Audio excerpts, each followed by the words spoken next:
Dear students, I'm Dr. Nusrat Gul, and today we will be discussing Heisenberg Uncertainty Principle Part 2. मैं already एक lecture इस पे upload कर चुकी हूँ, हाइजनबर्ग अनसर्टेनिटी प्रिंसिपल पार्ट 1, जिसकी की लिंक ये दी हुई है। नाउ हमको उस लेक्चर से ये पता चल गया कि the wave associated with a material particle sinusoidal होती है और इसको हम इस तरह से रिप्रेजेंट कर सकते हैं। इस वेव की वेवलेंथ लैम्डा है और अकॉर्डिंग टू डी ब्रॉय अगर हम इस वेव का मोमेंटम जानना चाहते हैं तो जो फॉर्मूला हम यूज करेंगे we will use the formula P is equal to h by lambda, जिससे हमें इस पार्टिकल के मोमेंटम के बारे में पता चले। क्या हम इसकी पोजीशन प्रेडिक्ट कर सकते हैं? अगर हमने इसका मोमेंटम प्रेडिक्ट किया एक्यूरेटली, क्या हम इसकी पोजीशन प्रेडिक्ट कर सकते हैं? जवाब है नहीं। रीजन, ये जो वेव है ये स्प्रेड आउट है एंड हमारा जो पार्टिकल है it has the probability of being anywhere in this space. इसकी एक पर्टिकुलर पोजीशन प्रेडिक्ट नहीं की जा सकती। ये हमारे हाइजेनबर्ग प्रिंसिपल का पहला पार्ट कि if we predict the momentum we can not predict the position. Now अगर हम पोजीशन प्रेडिक्ट करना चाहेंगे तो हमें क्या करना पड़ेगा? हमें इस इन बहुत सारी वेव्स को, इनफाइनाइट नंबर ऑफ वेव्स को सुपर इम्पोज करना पड़ेगा। We will have to create a sharp wave front और उस शार्प वेव फ्रंट से हर जगह जो हमारा वेव फंक्शन है वो कैंसिल आउट हो जाएगा। सिर्फ एक जगह हमारा ये वेव फंक्शन रहेगा और यही जो जगह है इस जगह पे वी कैन से कि this is the position of the particle. इसके लिए शर्त यह है कि we will have to take infinite number of waves rather. अगर हम कम लेंगे तो हमें एक ब्लर्ड ये वेव फ्रंट मिलेगा जिससे हम पोजीशन को एक्यूरेटली प्रेडिक्ट नहीं कर सकते। ठीक है जी, हो गई हमारी पोजीशन प्रेडिक्ट, तो we can say the particle is here. इस केस में can we predict the momentum? The answer is a definite no, नहीं कर सकते मोमेंटम प्रेडिक्ट। क्यों? क्योंकि हमने इस वेव फ्रंट को इतना नैरो किया है कि we don't find lambda anywhere, और जब हमारे पास लैम्डा नहीं है तो it is impossible to predict the momentum of the particle. This is the second part of Heisenberg principle कि अगर हम position predict कर पा रहे हैं accurately, we can't predict the momentum. ये वही जो मैंने आपको बताया, a sharp localized wavefront for a perfectly localized particle may be constructed by superposition of infinite number of waves. In this method, the amplitude of the waves add together to give a non-zero total amplitude. एक जगह पे हमें non zero total amplitude मिलता है जो कि हमने sharp line से दिखाया था, बट कैंसिल एवरीवेयर एल्स। अगर हम कुछ ही वेव ये साइन फंक्शंस यूज करते हैं, if we use a few sine functions, it will give rise to a broad ill-defined wave function. ठीक? As the number of functions increase, it gives rise to a sharper wavefront because of complete interference of positive and negative regions of the wave. In this way, we may obtain the exact position of the particle, but at the expense of discarding all information about linear momentum. Position तो मिल गई जी, लेकिन wavelength नहीं मिला, और wavelength जब नहीं मिला तो we cannot predict the moment. तो what did Heisenberg say? Heisenberg ने ये प्रपोज किया जिसको कि हम इस एक्सप्रेशन से दिखा सकते हैं कि अनसर्टेनिटी इन पोजीशन और अनसर्टेनिटी इन मोमेंटम, इनका जो प्रोडक्ट होता है delta x into delta p, it is greater than और equal to h cross by 2। ये जो हमारा एच क्रॉस है ये बराबर होता है एच बाई 2 पाई। यहाँ पे एच जो हमारा है it is our Planck's constant. Heisenberg uncertainty principle या पोजीशन मोमेंटम अनसर्टेनिटी प्रिंसिपल की एक्सप्रेशन ये है delta x into delta p is greater than और इक्वल टू एच बाई 2। मगर इसको हम थोड़ा सा मॉडिफाई कर सकते हैं। इस मोमेंटम की जगह हम लिख सकते हैं m delta v where delta V is the uncertainty in velocity. तो इसी एक्सप्रेशन से हमें अनसर्टेन वेलोसिटी में मिल सकती है। इस पे हम आगे इंशाल्लाह एक न्यूमेरिकल भी करेंगे, तो उससे हम अनसर्टेन वेलोसिटी भी प्रेडिक्ट कर सकते हैं।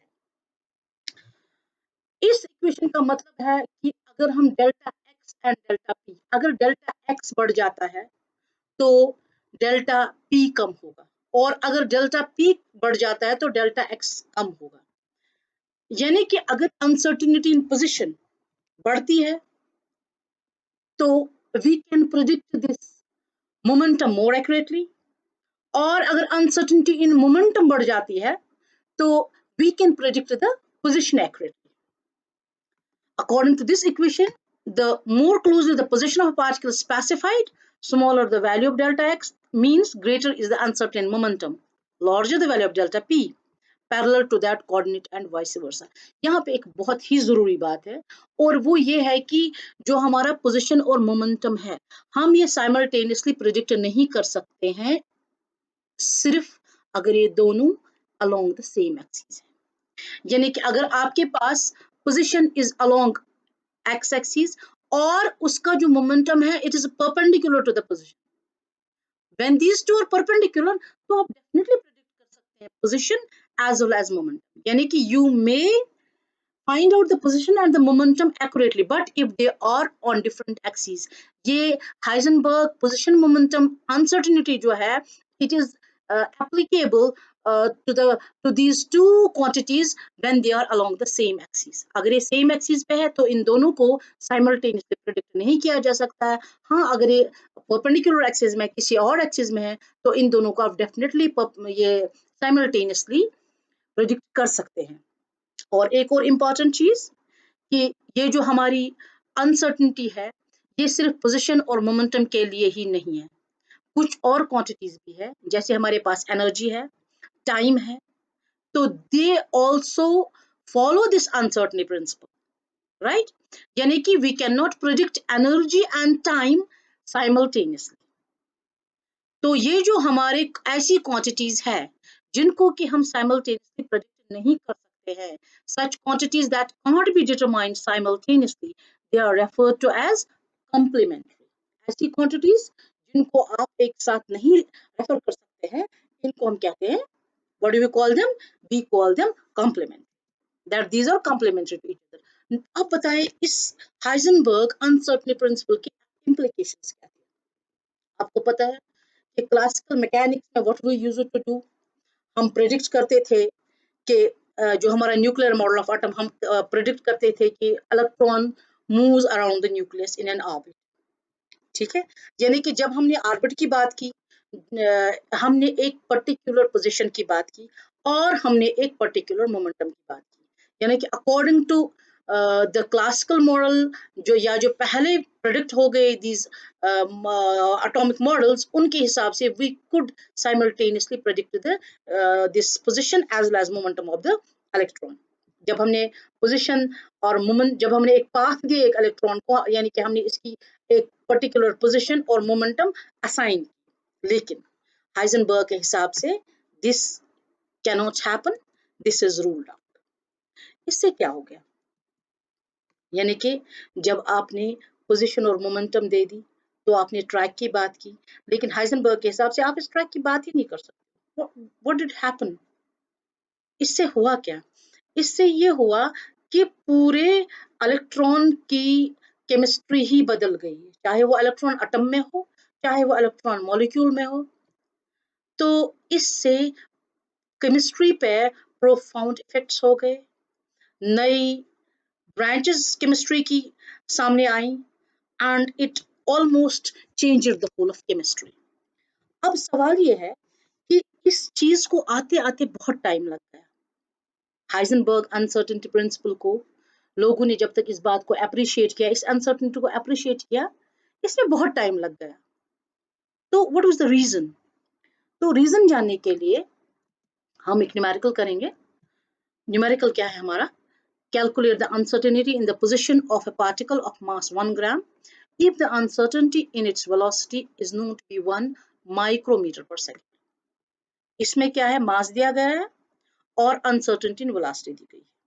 तो व्हाट वी विल डू, हम हाइजेनबर्ग का ये एक्सप्रेशन यूज करेंगे, ये इक्वेशन यूज करेंगे, uncertain position into uncertain momentum greater than or equal to h cross by 2, h cross h by 2 पर इस मोमेंटम की जगह, क्योंकि हमें अनसर्टेनिटी इन मोमेंटम नहीं दी गई है, हमें अनसर्टेनिटी इन वेलोसिटी दी गई है।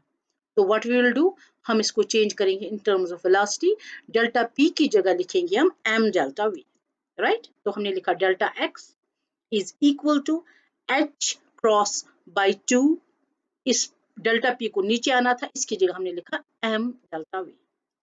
ठीक, सारे वैल्यूज जब हमने इसमें डाल दिए, ये हो गया मास इंटर केजीज में, ये हो गया आपकी वेलोसिटी मीटर्स में, तो हमारा जो रिजल्ट आ गया that came out to be 5.3 into 10 raised to the power minus 26 meters।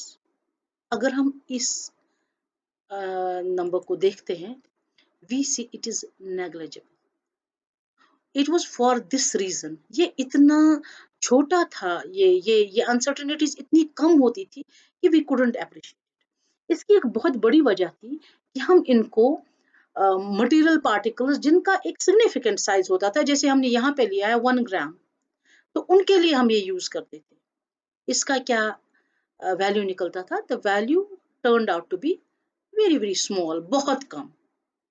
लेकिन जब हम इसी अनसर्टेनिटी को इन टर्म्स ऑफ इलेक्ट्रॉन लेंगे, जहां पे कि आपका जो मास है that is very very small, आपका मास बहुत कम होता है, 9.1 into 10⁻31 kilograms। तो उस वक्त जो है, जो हमारी वैल्यूज है, they are appreciable. Now this is all about this lecture.